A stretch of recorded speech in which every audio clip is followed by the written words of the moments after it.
DSA सुना कई बार है, थोड़ी क्लैरिटी कम है क्योंकि कॉर्पोरेट्स भी होते हैं, इंडिविजुअल्स भी होते हैं, कुछ छोटे बड़े डीएसए होते हैं। तो मेजरली डीएसए क्या होता है, एक तरीके से चैनल पार्टनर होता है बैंक का, और डायरेक्ट सेल एजेंसी, मान लीजिए सेल्स एजेंसी हो गया, डायरेक्ट सेल्स एजेंट समझ लीजिए, तो इस तरीके से होते हैं। तो इस पे दोनों तीनों रोल होते हैं, मतलब वो इंडिविजुअल भी हो सकता है, 2-3 लोग मिलकर कर रहे होते हैं, और एक कॉर्पोरेट प्रॉपर कंपनी बना करके भी किया जाता है।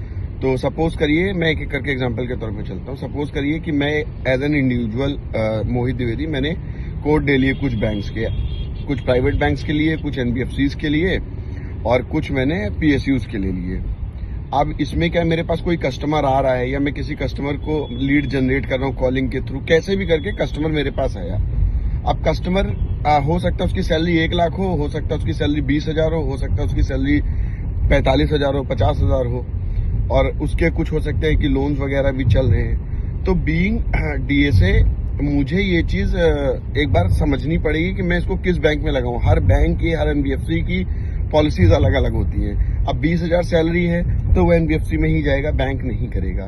30,000 रुपए सैलरी है उसे, लेकिन उसके ऑब्लिगेशन, उससे ज्यादा पैसा चाहिए तो बैंक तब भी नहीं करेगा, बैंक का फॉयर कम होता है तो वो एनबीएफसी के लिए जाएगा।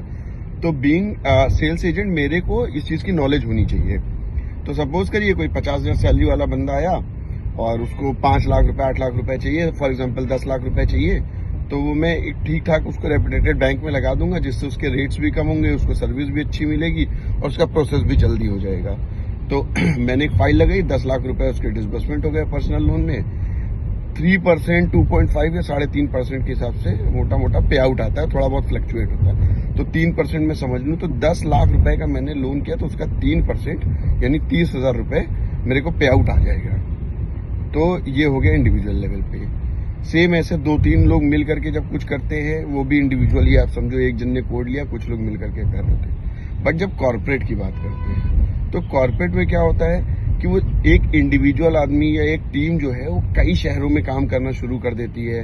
वो 10 करोड़ 20 करोड़ के नंबर से बढ़ करके 200-300 करोड़ रुपए का डिसबर्समेंट करा रही है अलग अलग वर्टिकल्स में, अलग अलग बैंक्स के साथ। तो जैसे टर्नओवर बढ़ता जाता है, मतलब डिसबर्समेंट का, हमारा सपोज करिए 500 करोड़ करना चालू कर दिया हमने, तो बैंक्स हमें अलग से फैसिलिटी देते हैं। एक इंडिविजुअल कितना करेगा, 10 करोड़ करेगा, बट एक कॉर्पोरेट क्या करेगा, वो कम से कम 100 करोड़ रुपए के आसपास का डिसबर्समेंट करेगा। तो बैंक भी उसे बोलता है कि ठीक है सर, आप अगर 100 करोड़ का स्लैब करते हो तो हम 3% का जो नॉर्मल पे आउट है उसे बढ़ा के 4% कर देंगे।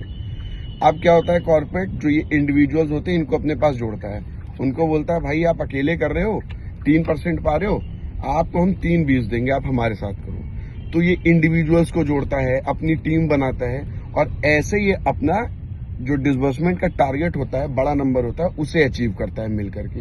इन्हें ज्यादा पे आउट आता है। और वो कॉर्पोरेट, अब आप ऐसे समझो कि अगर वो 1 रुपए का भी गेम कर रहा है, उसने 100 करोड़ रुपए का या 1,000 करोड़ का डिसबर्समेंट कर दिया, तो वो 1 रुपए कितना बड़ा है उसके लिए, वो कॉर्पोरेट का शेयर होता है। तो इस तरीके से कॉर्पोरेट डीएसएस काम करते हैं। कॉर्पोरेट डीएसएस के साथ काम करने का एक और फायदा है, अच्छी टीम होती है, नॉलेजेबल लोग होते हैं, क्योंकि वो इंडिविजुअल्स को चला रहे होते हैं। एक बैंक की तरीके से, एनबीएफसी की तरीके से ही वो काम कर रहे होते हैं। प्रॉपर उनका ऑफिस होता है, अलग अलग शहर में होते हैं, मीटिंग्स होती है, उनको आरएनआर्स होते हैं, फैसिलिटेट किया जाता है। तो एक मोटिवेशन फैक्टर भी वहां पे होता है। तो अब इस पे बैंक में कैसे जाएं, तो आपको अच्छी खासी प्रोडक्ट की नॉलेज होगी, मेजरली एसेट पार्ट की। मतलब डीएसएस बहुत कम होते हैं जो अकाउंट्स और एफडी वगैरह पे काम करते हैं। ऐसा नहीं कि नहीं करते, करते हैं बट कम करते हैं।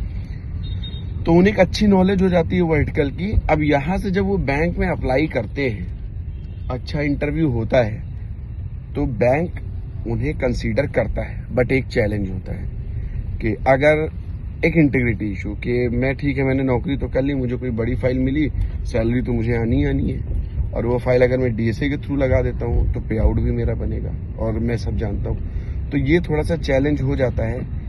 अगर आप बहुत टाइम डीएसए में काम नहीं करे हैं, 5-6 महीने करके, साल भर करके कर रहे हैं, तो इजी एंट्रेंस है। मुझे लगता है बहुत पुराने हो गए तो नहीं, बट हाँ, अगर आप अच्छे लेवल पे हैं, आप किसी डीएसए के एग्जीक्यूटिव डायरेक्टर वगैरह की पोस्ट पे है, तो भी आपको बैंक में अच्छी पोजीशन ऑफर की जा सकती है। तो ये अभी आपकी कॉल है। काम दोनों जगह आप सीखोगे और सीखने के बाद जो है आप चाहो तो सेल्फ एम्प्लॉयड हो जाओ, खुद से करो, आप चाहो तो जॉब करो, तो दैट्स योर कॉल। ये मेजर डिफरेंस था।